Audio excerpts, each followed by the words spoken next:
Hello, everybody. I'm Pasha Marlowe, and this is the Let Pleasure Be the Measure podcast. And I have a special treat for you today.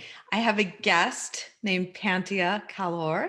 She is a global podcaster, an international best-selling author, a PTSD and fertility coach, and project manager. And she has a child and she does her own editing. I think she's superhuman, certainly a Wonder Hello. Woman, an inspiration. And so I'm so excited and honored that you're here on the podcast tonight. Thank you for Yeah, joining. thank you so much, Pasha. I'm so excited to have you as well. Thank you. And I know you do so many interviews and podcasts. And with your fertility and PTSD coaching, do you focus on both equally or mainly fertility or mainly PTSD? What is your main focus? It's interesting. First of all, I'm gonna say hello to your audience. My pleasure to be here. Actually, it's my journey is so interesting. I was IT. I was in IT background. I was project manager, but as soon as I had some problem with fertility issue, and I had my baby after 2 years of struggling, then I really understand that there is something that I need to learn. Mm. And all the medicine and whatever, like conventional medicine didn't work for me, IVF, everything. And I see that there should be a connection between holistic medicine and conventional medicine. They shouldn't be separated from each other. So that's why I started writing my book, Naturally Conceived, which hit bestseller 2 times. Wow. And when I started, I thought I'm really alone writing this book, and I needed more people contributing to this book. And because I think the frequency of your mind takes you everywhere. And then, fortunately, I was connected to a right network with right people, and I have 22 contributors inside my book. All of them top fertility specialists, holistic medicine practitioners, psychologists, medical doctors. I'm so honored to be able to interview them and add a lot of value to my book. That's wonderful. So it's called Naturally Conceived. Yes. And were you already a fertility coach at that time, or did you go from IT to learning about No, medical and holistic interesting. care? When you have a problem that you're struggling with, you go to find the answer. So, because I was really curious, when they said you are diagnosed with unexplained infertility, I didn't believe it. And I said, in my logic, in IT logic, IT logic. there shouldn't be any unexplained. Everything has explanation logically. Mm. So that's why I try to find an answer. And I said, okay, if conventional medicine didn't work for me, so I may have some underlying issue that I need to discover. Because whatever, when you say unexplained, it means they didn't find any problem in reproductive function, Right. but they said because we cannot find, so you are unexplained. Did you ever determine what the underlying issue was? Yes, I went to acupuncture TCM. I switched 3 times because to the first one was not really experienced. The second one, again, the third one, I found it very connected. Hmm. And then from the beginning he told me everything, that what's my problem. I actually wrote it in my book. What is my problem? You may have liver issue, you may have cold body, because my body always was cold. Hmm.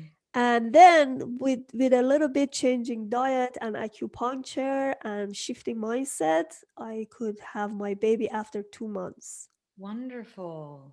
And Yes. and then now you coach women through this process. Yes. And Then what happened?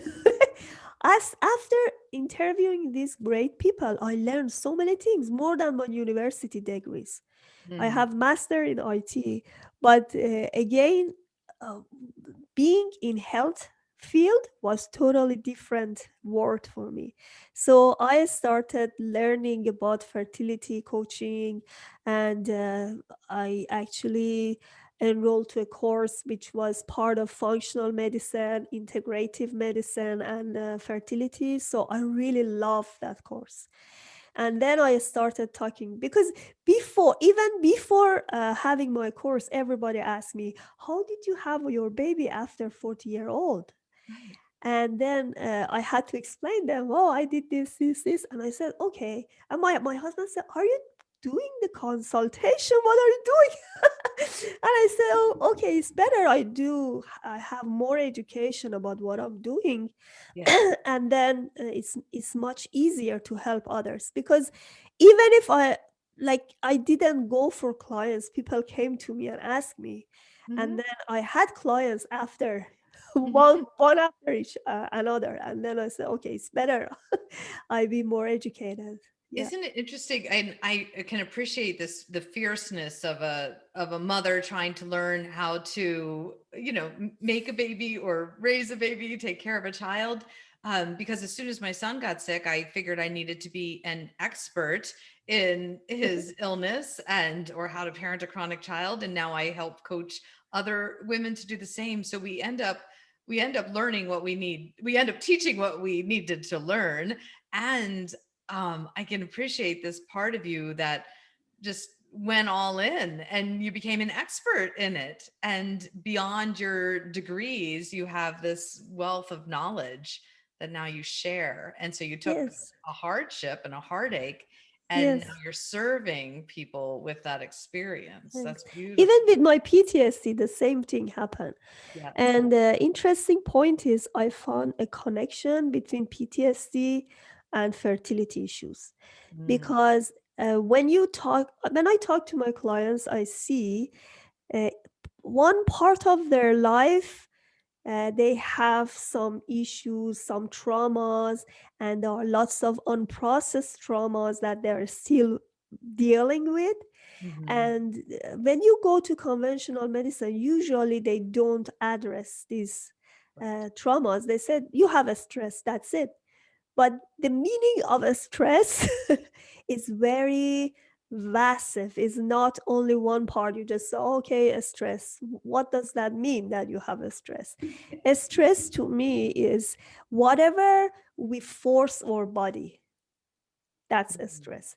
Let's Mhm. say, even if I'm telling you interesting part, talking to one of these TCM interviewees, and she said, even if you are eating ice cream in winter, that's a stress.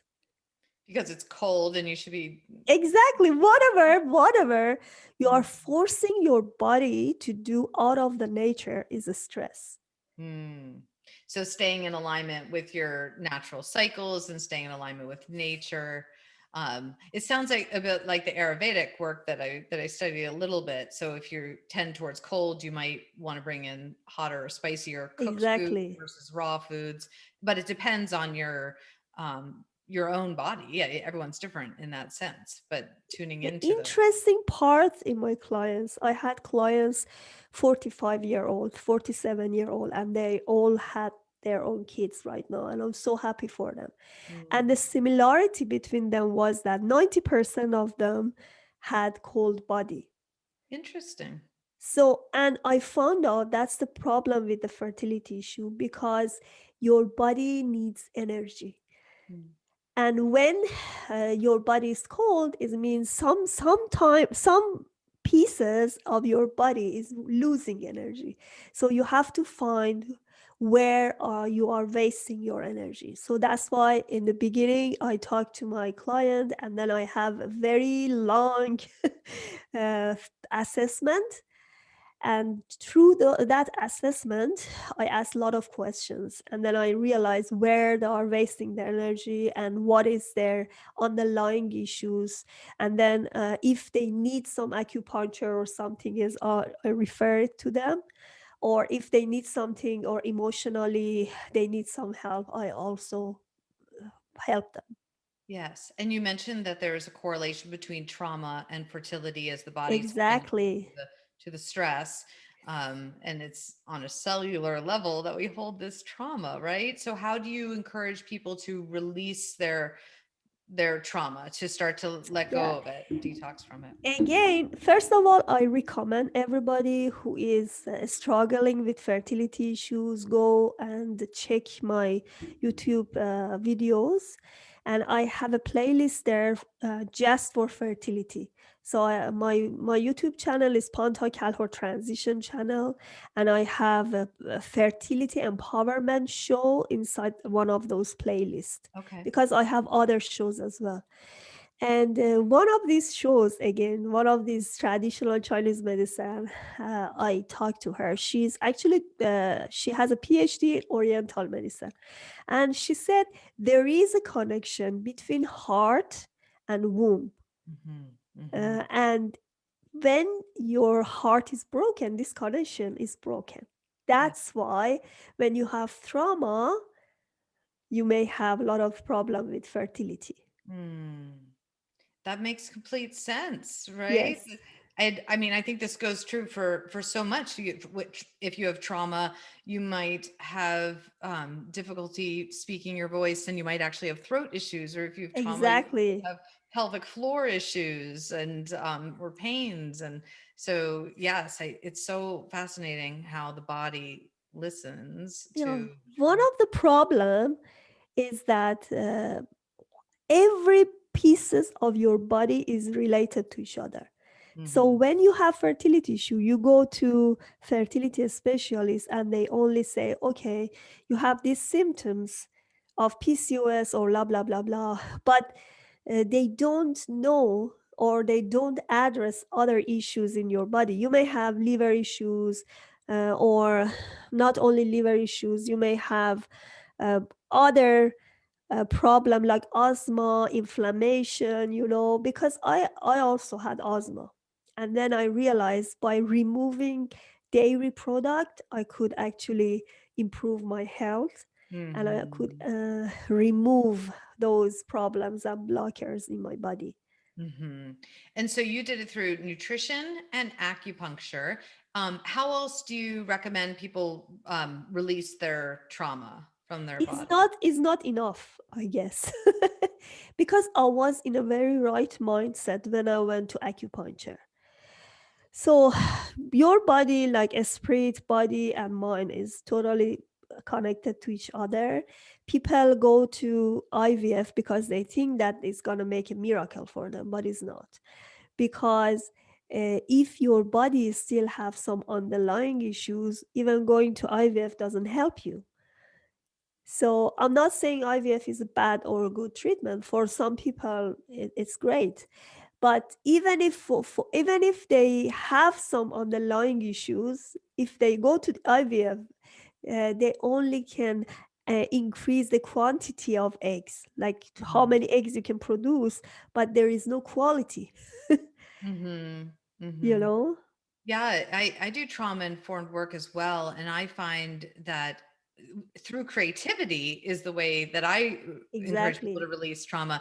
And the creativity could be anything from, writing to drawing to dancing to cooking. It doesn't matter how it's expressed, but to start to move it, embody those emotions and move it through the body so that it doesn't get stuck in all these places where we hold it, and then it leads to pain or inflammation or, as in your experience, even fertility issues. um, Actually, you pointed very nice example, because in my book, I have a chapter called Unleash Your Productivity, mm, unleash your reproductive function. And then I prove that if you are creative and you can produce something, your body get used to it. And you said reproductive functions, right? yes. So that's why your body supposed to reproduce something, and production is part of the creativity. That's what I did as well. I started totally new things, Yes. and I started conquer my fears. Yes. I always had a lot of fears of going to playing violin in front of the crowd, And I did my first performance in front of lots of audience, and that was great. And I published my book. So you Yes. see, this kind of thing was totally new for me those days, and then it really helped, because what happened when you're stuck in a failure loop Mm-hmm. in IT programming, we say this is infinitive loop, in Yes. never getting finished. The pattern Yeah, yeah. continues. Hmm. Unless you have a breaking point. If you can you have exception on breaking point, Yes. after you actually define that breaking point, you can get out of this loop. But Yes. people are repeating the same pattern over and over and over. They go to IVF for 7 times, for 8 times. This is not right, Mhm. because you cannot force your body to finally create something. Yes, Yeah, yes. And I understand this metaphor of the loop in marriage and family therapy. My training, we saw it as a circle and a pattern, and you had to interrupt the pattern. If you wanted to change in your behavior, a change in your mindset, a change in your relationship, if you keep doing the same things will keep happening. And so you have to change something, and it could be so small. It could be, in you playing the violin in front of a crowd or writing a book, it released something, it changed something, exactly. and then it was a different way for your body to respond, right? Yes, in my book, in Naturally Conceive, I have a few methodology which are proven, Mhm. because I always use it in my PTSD recovery, and I mean, I'm recovered totally, but in my for my clients, it's Mhm. called R3D model. And I also have other models. I have Yes Formula model inside my book, which is the reverse engineering of the conventional PTSD recovery. Because in PTSD recovery, what you do, first, you are Mhm. resisting, and then uh, gradually you try to shift your mindset. And after you are in a point that you are not afraid of anything, and you are in a safe mode, you are Yes. trying, you're starting release to release. Yes. But in my model, you reverse engineer the model. What does that mean? You are in a release mode from the beginning. And Mhm. it's so interesting. You have to read my book to see I would what be I'm talking interested. about. Yeah. And it worked for me. It Uh-huh. works really good for me. So where you say you didn't start with getting safe and grounded, you started with release, and then that made you feel safe and grounded? Yeah, I tell you what's the difference. I have a theory called normalization. So what does that mean? When uh, when everything is normal in your life, you are not trying, you are not excited about it. Let's say you go to work, come back, it's normalized, it's very normal. But where something is not normal for you, Mhm. let's say you are desperately needed to have a child, this is not, your body doesn't feel safe and it's not Yes. normal, and you are in a desperate mode, going this way, that way, you don't feel comfortable, you are not in comfort zone. So what happened, I work with my client to go to that normal level. Yeah. So when you normalize it, you feel that you are already there. Mm. So Normalizing even the trauma or normalizing shame. exactly, Mhm. exactly. So you are already in your ideal place. Yes. Let's say for my situation, I want to have my baby, right? Desperately, I need it first. But then I said, I'm going to reverse engineering this. So what I did, I yelled it first. I said, I release it in a first stop. Mhm. So what happened when you release it and say, okay, whatever happens, I accept myself the way I am, Mhm. no matter if I'm mother or not. Yes. As an individual, I feel great. Yes. And then whenever happens, it happens. And then I started imagination, visualizing, and creating my normal. what was my normal? My normal was what other normal parents do when they have their kids, Mm-hmm. Mm-hmm. right? So they have a routine of changing the nappies or having their meals, preparing their meals. So I try to practice this for myself, not the changing part, but preparing the meals and taking care of. I just trying to see, oh, this is my baby, I'm taking care of her, right? So inside my body, there could be a baby that is raising. So I had to take care of myself first, right? Mm-hmm. Yes. And then I practiced it with myself. I said, if I had my baby, what would I do this day? Hmm. You know? Interesting. Interesting. Okay. And then did you find in that process that you were mothering and nurturing your own self and your own wounded child and the parts of you that were holding on to trauma?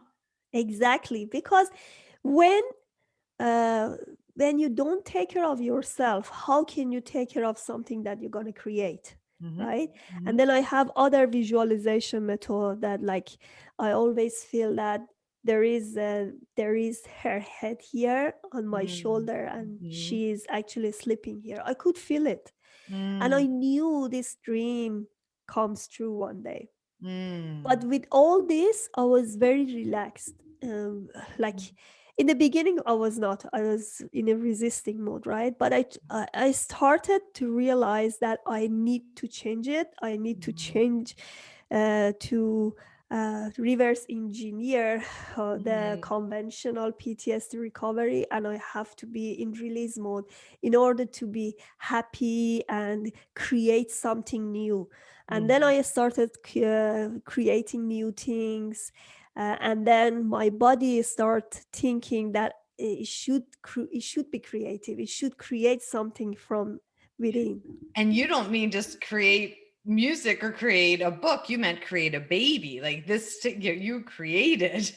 Yeah, but when you, in your real world, like Mm-hmm. when you start creating a music or Mm-hmm. creating, like I'm creating my podcast, I'm Yes. creating my Yes. book, this creation help you to distract from your trauma, Mm-hmm. Mm-hmm. right? And help you to focus on what you're doing.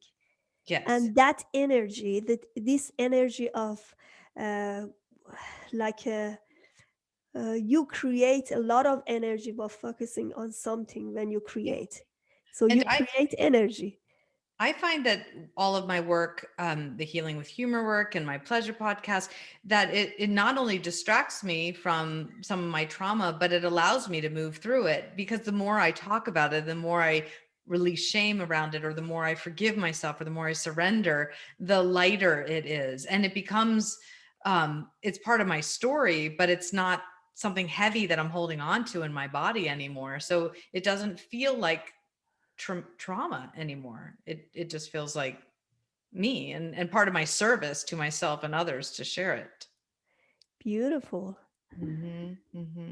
But I agree that creation, and that's why I called this podcast "Let Pleasure Be the Measure," because I wanted to show that there's this wide range of how we can bring pleasure into our life, even on days that are challenging, even when we're experiencing trauma or a crises. And so bringing in creativity, and for you manifestation and your book and your podcast and your music, that all is pleasurable, and I would argue even play, even though it's hard work, it's fun because it's Yes. in your pleasure, right? And then that was I think beyond a distraction. Do you feel like, you've been able to, for your child who's 3 now, you said, right? Yes. How is it releasing and relaxing and playing with her? Does that come easily, or is it still challenging to just sit down on the floor and play and be silly? That's the interesting question. During the COVID, um, you need to. I actually take care of her right now. She doesn't go to daycare. Mm-hmm. So yeah, it's a bit challenging to keep her busy all the time. I do my best, but Mm-hmm. I try to, even if I do cooking, sit her there. She makes the eggs with me, I try to have fun with her, but I'm not saying that not everybody is perfect, or like I wish to be a better mother, to have better time. I mean, quality time with her. But that's what I do. That's like the best thing I can do during this time. That's all you could do, right? And when you're doing things that you already need to do, whether it's cooking or laundry or dishes, I find that those are the times you can sneak the pleasure and the play in. And maybe it's playing music while you're cooking, or singing or telling stories while you're cooking, so that you're not really taking up more time. It's just shifting the energy within the moment of your habits and rituals. Yes, Yeah. yes, exactly. And a 3-year-old adores Yeah. silliness and fun and music, I'm sure. So yeah, that's fun. And so now that you have your daughter, how is your perspective on trauma and raising a child in this trauma, with this trauma sensitivity? How has it shifted for you? I hit by trauma a few times in my life. I had an accident and somebody robbed my car, threw me out of the car, and threatened me with knife point. I talk about this inside my another book, Rules You're of a Change busy for woman.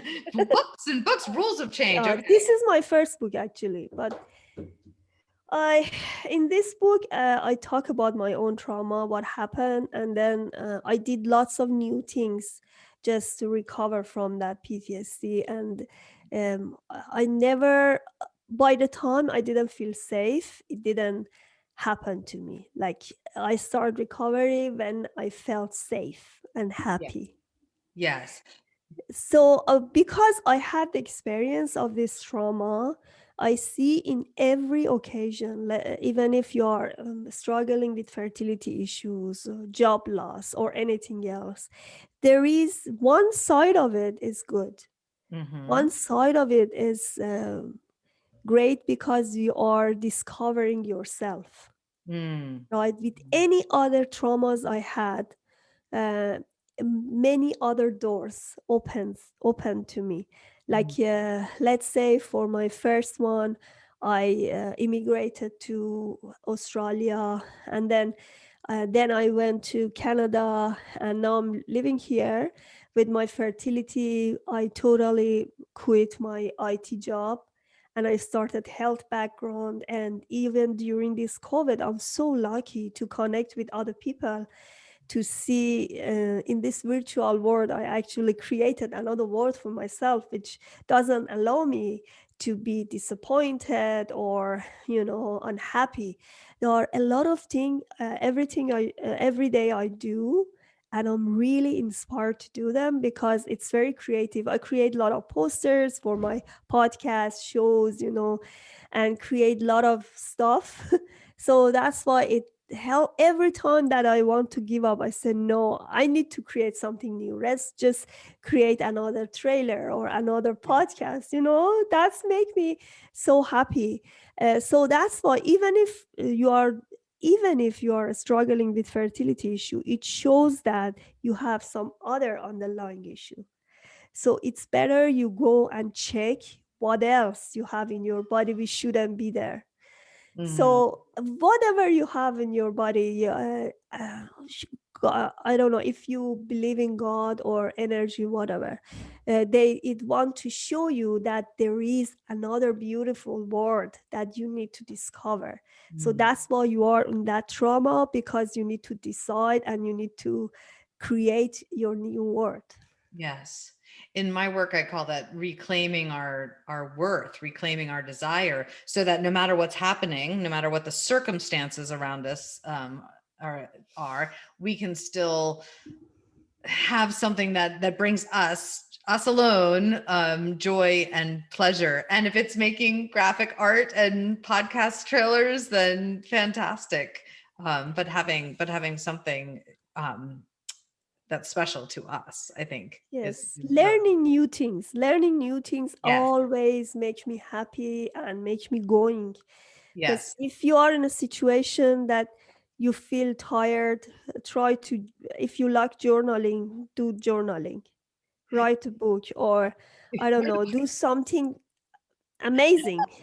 You just said if you're feeling tired, just go write a book. And I get that because I would do the same thing to If you're re-energize. tired, go to sleep.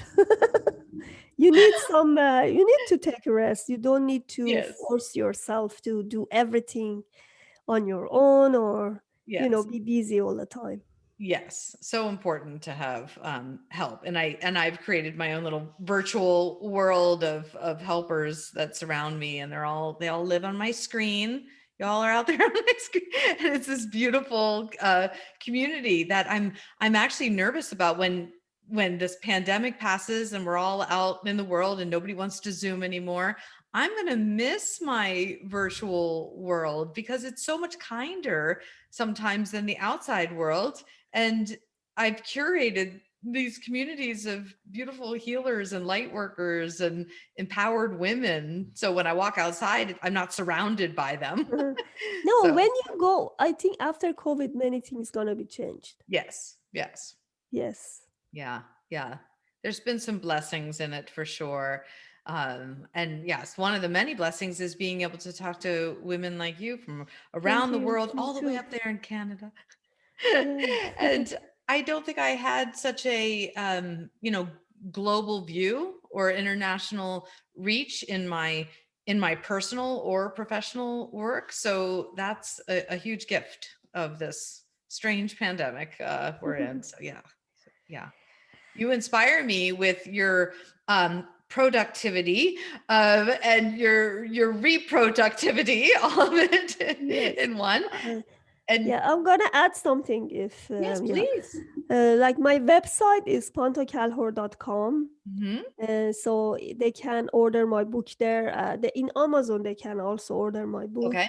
If they want to have one-on-one coaching, they can reach me there. I also have Instagram account, and in Facebook, I have a Facebook page, Pantea Kalhor Coach, and I have another page, another group that they can join. It's called Fertility Empowerment Group. So there are lots of good things happening there, Yeah. and I'm gonna have.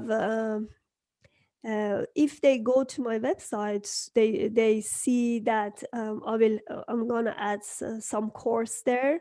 Okay. Recently, I mean, in November, I had a summit with 20, more than 20 speakers, and it was awesome. Good. And Good. I can send you the link if they Yeah. want to see the summit. Okay. There are lots of great information there. They also can go to my podcast or YouTube show, and Hmm. they see, because if you have a lot of fertility issues there, I try to cover everything. I Mm, know it's not everything, but most common issues that people have, and especially these days for naturopathy and holistic medicine, are these are good resource and real people, real resource, and they know what they do yes. exactly. So yeah, You have fantastic guests. I've been enjoying your podcast very much and all of your all of your platforms. Yes, your thank you wealth so of much. knowledge with such a broad background Thank you. and again, superhuman powers. I don't know how you do it all. No, But yes, I am so happy that you came on the podcast. I'm honored to spend me this too. time with you, and I wish you continued pleasure and play with your daughter and continued success. And I hope to continue talking to you and circling back. And for anyone who wants to reach out to Pantea, I'll go ahead and post, of course, all of the links she mentioned. And if you'd like to reach out to me, you can find me at pashamarlow.com, or you could email me at pasha@pashamarlow.com. I'm also on Facebook and Instagram at Pasha Marlowe. So yeah, and please subscribe to the podcast. That way you'll get notifications of new episodes and it'll help us expand our reach. So subscribe and share. It would be much appreciated. Thank you so much, Pantea, for joining us Thank you tonight. so much for having me. Thank you. Bye. Bye.